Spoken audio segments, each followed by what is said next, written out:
आचार्य द्वय ब्रह्मलीन महंत दिग्विजय नाथ जी महाराज तथा ब्रह्मलीन महंत अवैधनाथ जी महाराज की पावन पुण्यतिथि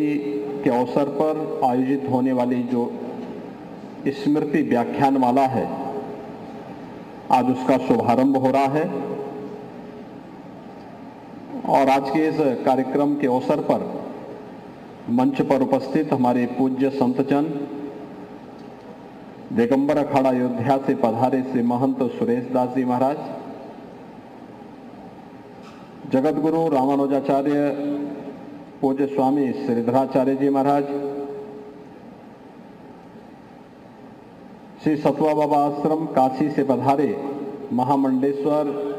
स्वामी संतोष दास जी महाराज, समाई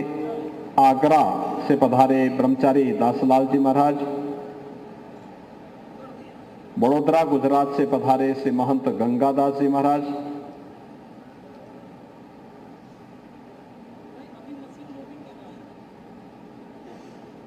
उज्जैन मध्य प्रदेश से पधारे श्री महंत योगी रामनाथ जी महाराज, देवीपाटन के श्री महंत मिथिलेश नाथ जी, देश के अलग अलग क्षेत्रों से पधारे हमारे पूज्य संतजन, आज की इस प्रथम संगोष्ठी के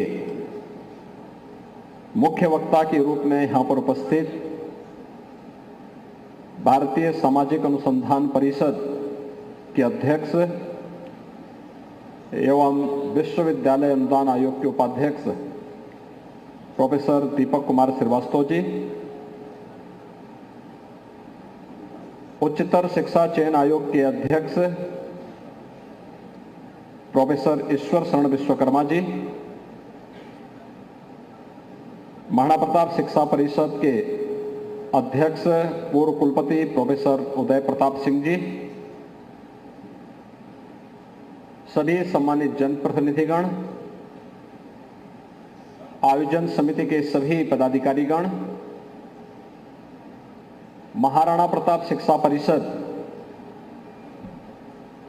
से संबद्ध संस्थानों के सभी आचार्य, प्राचार्य और अभिभावक और प्यारे बच्चों, हर प्रतिवर्ष गोरक्षपीठ की ओर से अपने आचार्य द्वय की स्मृति को उनकी पुण्यतिथि के अवसर पर स्मृति व्याख्यानमाला के माध्यम से समाज और राष्ट्र से जुड़ी हुई उन ज्वलंत मुद्दों को लेकर के एक बड़े कार्यक्रम का आयोजन होता है। और इस साप्ताहिक कार्यक्रम राष्ट्र चेतना को जागृत करने वाला, भारतीयता का एहसास कराने वाला आयोजन होता है। और उसी आयोजन के क्रम में आज के उद्घाटन कार्यक्रम के अवसर पर जो संगोष्ठी रखी गई कि एक भारत श्रेष्ठ भारत की संकल्पना विकसित भारत की आधारशिला है। हम सब जानते हैं एक भारत श्रेष्ठ भारत की संकल्पना देश के यशस्वी प्रधानमंत्री श्री नरेंद्र मोदी जी ने पूरे भारतवासियों को एक संकल्प दिया, उत्तर से दक्षिण तक, पूरब से पश्चिम तक देश के सामने एक बड़ा लक्ष्य दिया, उसके अनुरूप प्रयास हुए।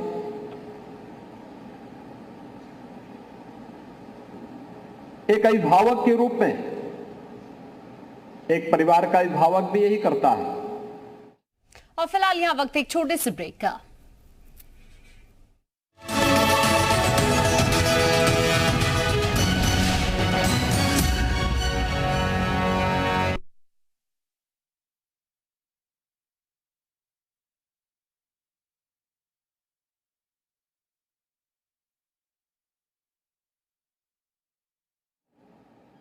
और फिर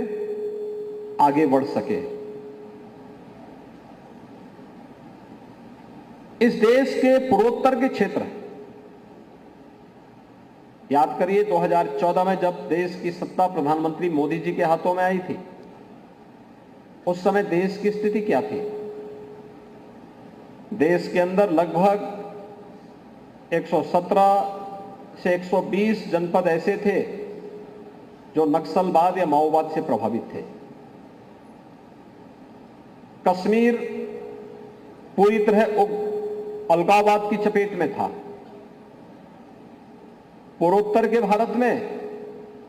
अराजकता चरम पर थी। देश के अंदर अविश्वास का वातावरण था। लोगों में सरकार के प्रति एक अविश्वास का वातावरण था। बड़े बड़े जन आंदोलन चल रहे थे। लेकिन 2017 में आने के बाद जब उन्होंने एक विजन दिया, देश को एक दृष्टि दी, और पहली बार उन्होंने कहा था कि हमारी सरकार देश में जाकर के किसी व्यक्ति, किसी जाति, किसी मत, किसी मजहब, किसी क्षेत्र या किसी भाषा के आधार पर नहीं, बल्कि भारत के सभी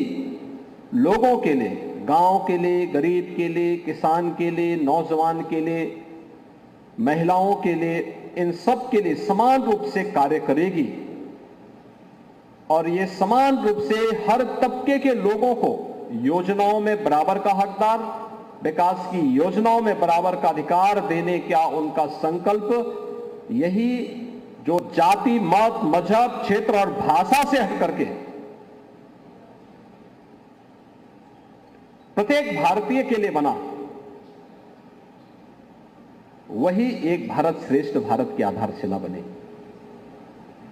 जिसमें जाति और मत नहीं, मजहब नहीं, क्षेत्र और भाषा नहीं, बल्कि कश्मीर हो या कन्याकुमारी, अरुणाचल प्रदेश हो या फिर द्वारिकापुरी, इन सभी देश के सभी नागरिकों के साथ हम भारत की जब बात करेंगे तो भारत के 140 करोड़ लोगों की बात करेंगे और 140 करोड़ लोगों के हित के लिए योजना बनाएंगे। और जब 140 करोड़ लोगों की बात होनी प्रारंभ हुई तो इसमें जो लोग पिछड़ गए थे, जैसे लुक ईस्ट पॉलिसी पूर्वोत्तर के विकास के लिए, जिस पूर्वोत्तर के विकास में लोगों को लगता था कि हमारी उपेक्षा हो रही है, वहां पर अनिवार्य कर दिया गया कि केंद्रीय मंत्री हर 15 दिन में एक बार वहां जाके कैंप करेंगे।